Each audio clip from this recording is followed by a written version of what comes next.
Egar pernah hampir bangkrut karena terlilit utang. Brand ini, sepatu bata, sampai tutup pabrik mereka, PHK ratusan karyawan. Kan ngira jadi pengusaha gampang? Enggak. Pengusaha itu susah banget dan nggak gampang. Bisnis itu pasti banyak resikonya. Saya pernah rugi jutaan, miliaran, dan sebagainya di bisnis. Saya gagal. That's why bisnis susah loh, karena banyak banget naik turunnya.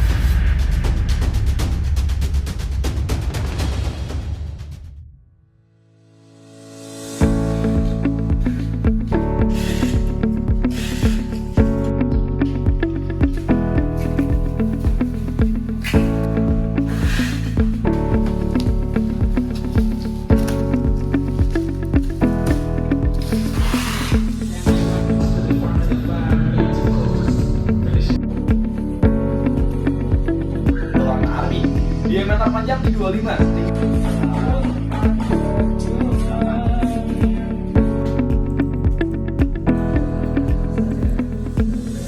Halo, nama saya Ega. Di sini saya menjabat sebagai kreatif director. Di sini saya udah bekerja di tahun 2021, berarti dari awal Rusell, jadi sekitar 4 tahun. Awal mula terbentuknya Rusell, mungkin kita pernah bareng-bareng kerja di satu brand, adalah brand tas juga. Terus pada waktu itu mungkin kita melihat peluang di kategori handbag. Terus diam-diam kita bikin brand ya. Terus kita, tapi nggak diam-diam juga sih, pas kita udah memutuskan buat resign dari brand yang pertama. Terus kita nekat modal berapa ya, 7 juta kalau nggak salah, modal 7 juta, terus bikin brand.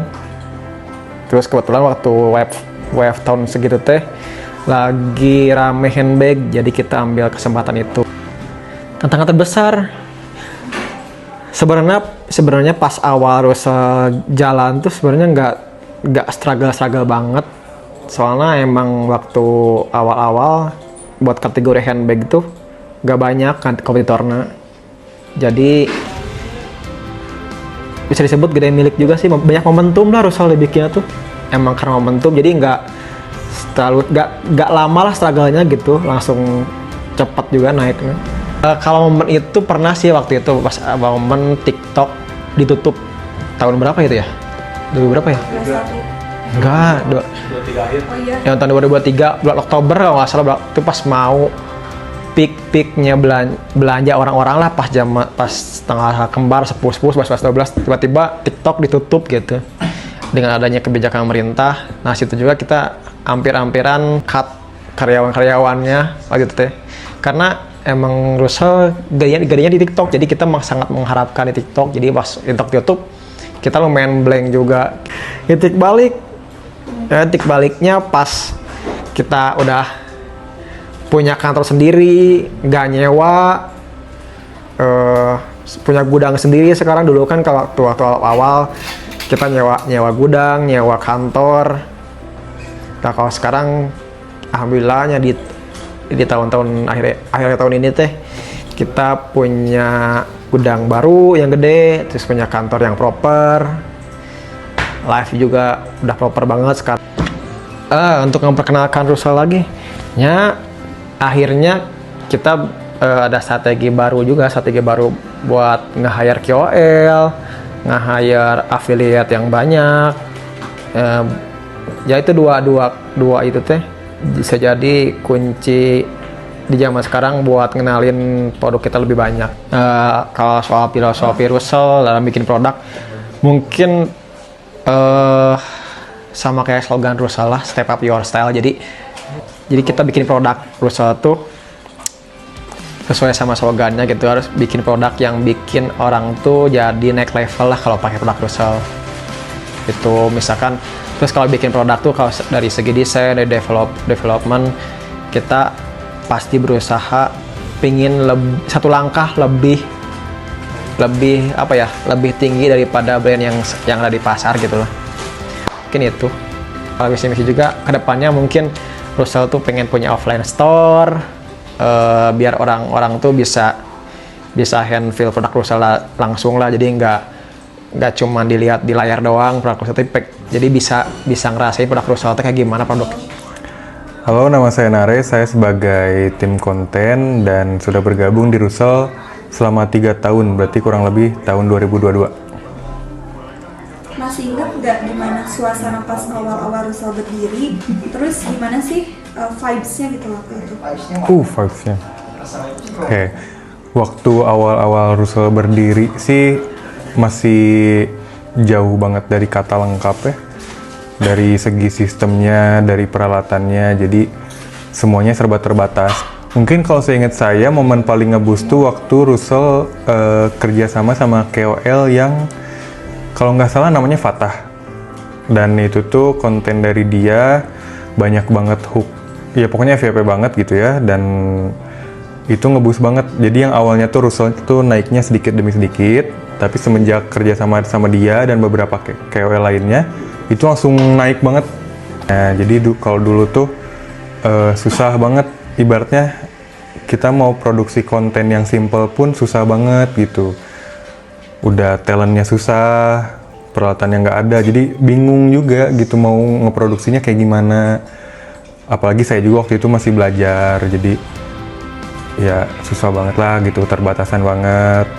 Nah, kalau sekarang alhamdulillahnya tuh udah dibagi per divisi, peralatan udah lengkap, ada banyak temen juga yang ngajarin gitu buat memproduksi konten yang lebih bagus tuh kayak gimana.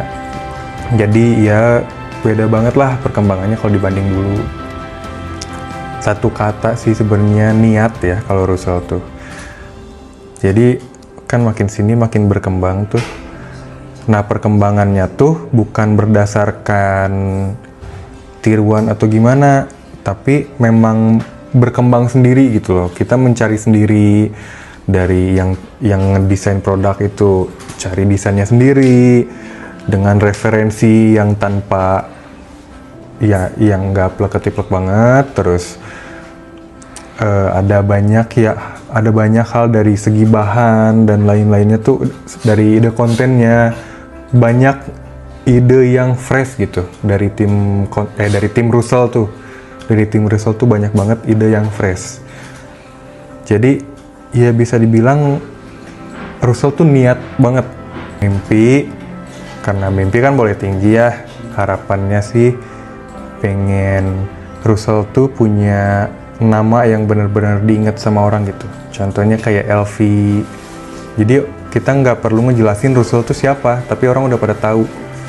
Nah mimpinya sih seperti itu. Jadi ya cukup tinggi banget ya. Tapi Oke, perkenalkan nama aku Rama dan ini pengalaman saya belanja tas brand Rusal.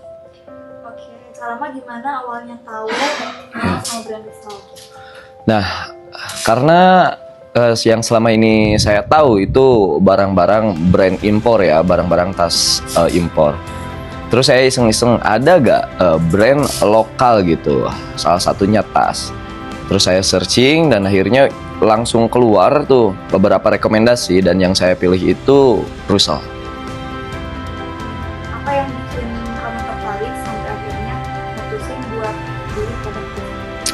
Nah, yang bikin saya tertarik pertama nama Rusal itu sendiri ya punya daya tarik gitu. Kenapa saya akhirnya tertarik sama Rusal?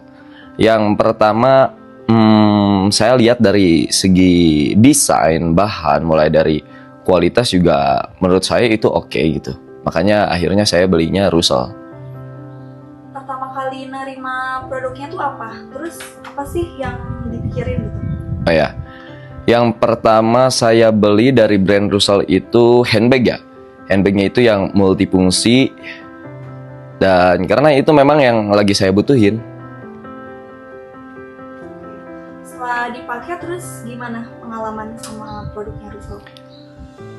Setelah saya pakai ya sesuai fungsinya gitu ya, sesuai fungsinya sama apa yang saya butuhin, itu lebih praktis, bisa bawa barang-barang kecil, jadi gak perlu ribet lagi lah pakai di tas ransel gitu, gak perlu masukin aksesoris barang-barang pribadi di backpack. Makanya saya belinya handbag gitu. Nah, biasa dipakai, kebetulan tas brand Rusal ini kan multifungsi ya. Terus dari segi motifnya juga itu lebih luas gitu, bisa dipakai ke acara apapun, mau dipakai acara formal atau non formal juga bisa. Kalau kalau dibandingin sama brand lain, apa sih yang bikin Rusal beda? Nah, kalau dibandingkan sama brand lain, pertama ya, nama Rusal itu mudah diingat dan mudah juga kita cari. Yang kedua ya sesuai sama apa yang Rusal itu jual gitu, sesuai sama deskripsinya, terus dari segi ulasan sama beberapa rekomendasi yang tertera, itu bikin saya narik sih buat beli tas Rusal. Merasa bangga nggak atau punya alasan khusus pas pakai tas dari Rusal? Oh ya, kalau dibilang bangga, ya itu bagian dari save reward ya. Ya artinya saya mampu gitu kan. Saya mampu beli tas brand Rusal gitu. Akhirnya bisa kebeli, bisa kerasa, bisa kebukti juga kan. Orang masih bilang brand Rusal itu mahal, ya intinya gak punya duit. Itu sih. Dan yang kedua ya gak ada niat gitu. Tapi akhirnya saya niat beli Rusal dan akhirnya ya kebeli aja. Kepake juga. 1-100 buat Rusal? 1-100 buat Rusal kayaknya 9 to 5, 9,5. Ya banyak kok kompetitor di luar sana gitu yang lebih bagus daripada Rusal itu sendiri. Cuman Rusal saya lihat yang mereka jual itu bukan cuma tas, tapi dari gaya dan kesederhanaan yang mereka jual itu bisa mengisi kesehariannya gitu, setiap harinya gitu, mau dipakai acara formal non formal, lebih ke gaya sih yang brand Rusal itu jual.